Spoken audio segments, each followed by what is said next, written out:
বিসমিল্লাহির রহমানির রহিম।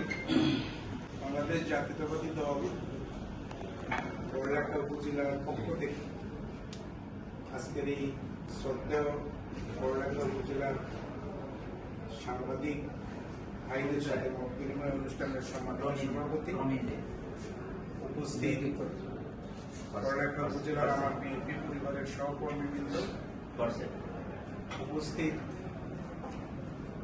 যাদের জন্য আজকের এই আয়োজন, বড়লাখা উপজেলার বিভিন্ন ইলেকট্রনিক্স মিডিয়ার সম্মানিত ভাইয়ারা, আসসালামু আলাইকুম ওয়া রাহমাতুল্লাহ। আমরা বিএনপি পরিবার শহীদ প্রেসিডেন্ট জিয়াউর রহমানের সৃষ্টি আমাদের জাতীয়তাবাদী দল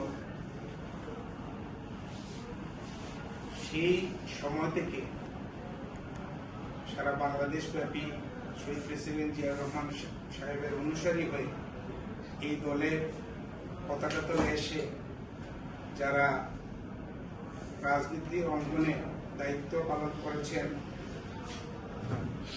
এবং তাদের মধ্যে যারা আজকে এই ইহকালে নেই, তাদের আত্মার মাগফিরাত কামনা করছি। বাংলাদেশ জাতীয়তাবাদী দলের প্রতিষ্ঠাতা শহীদ প্রেসিডেন্ট জিয়াউর রহমান সম্পর্কে আপনাদের উদ্দেশ্যে আমি দু একটি কথা বলতে চাই। পৃথিবীতে এবং বাংলাদেশের ইতিহাসে বিভিন্ন সময়ে বিভিন্ন রাজনৈতিক ব্যক্তির আবির্ভাব হয়েছে।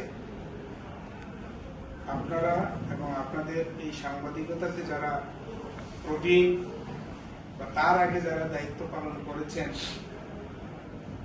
এগুলা পর্যালোচনা করলে দেখা যায় যে শহীদ প্রেসিডেন্ট জিয়াউর রহমান যখন এই দেশের দায়িত্ব পালন নেন, তুলনামূলকভাবে এই বাংলাদেশের অবস্থাটা, অর্থনৈতিক অবস্থা সহ একটা দেশের সম্মান সবকিছু অন্যান্য শাসকের চেয়ে শহীদ প্রেসিডেন্ট জিয়াউর রহমানের আমলে বিশ্বব্যাপী এই দেশের সুনাম বড় পরিসরে পরিচিতি লাভ করেছে। এই শহীদ প্রেসিডেন্ট জিয়াউর রহমান যখন ওআইসিতে যান, তখন এই মুসলিম বিশ্বে ওনার যে গ্রহণযোগ্যতা, এটার কারণে অনেক জিনিস উনি মুসলিম বিশ্বের বিভিন্ন রাষ্ট্রপ্রধানের কাছ থেকে বাংলাদেশের সহায়তা হিসাবে আনতে পেরেছিলেন। একটা সময়ে সেই গণ্ডি পেরিয়েও আন্তর্জাতিক পর্যায়ে পশ্চিমা বিশ্বে, বিশেষ করে জাতিসংঘতে যখন উনি প্রথম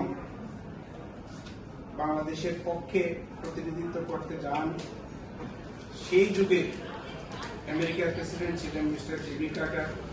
সেখানে জাতিসংঘে ওনার যে ভাষণ প্রদান করেছিলেন, এই ভাষণ প্রদান করার পরে পশ্চিমা বিশ্বের লোকজন ভেবেছিল যে বাংলাদেশের মতো একটি দেশে এত সারসংক্ষেপে বক্তব্য রাখার মতো একটা লোক যে থাকতে পারে, তাদের একটা ধারণার বাইরে ছিল। সেই সময়ে আমেরিকার প্রেসিডেন্ট জিমি কার্টারও প্রেসিডেন্ট জিয়াউর রহমানকে নিয়ে ওনার ব্যক্তিগত আমন্ত্রণে হোয়াইট হাউসে নিয়ে একটি সভা করেছিলেন এবং সেখান থেকে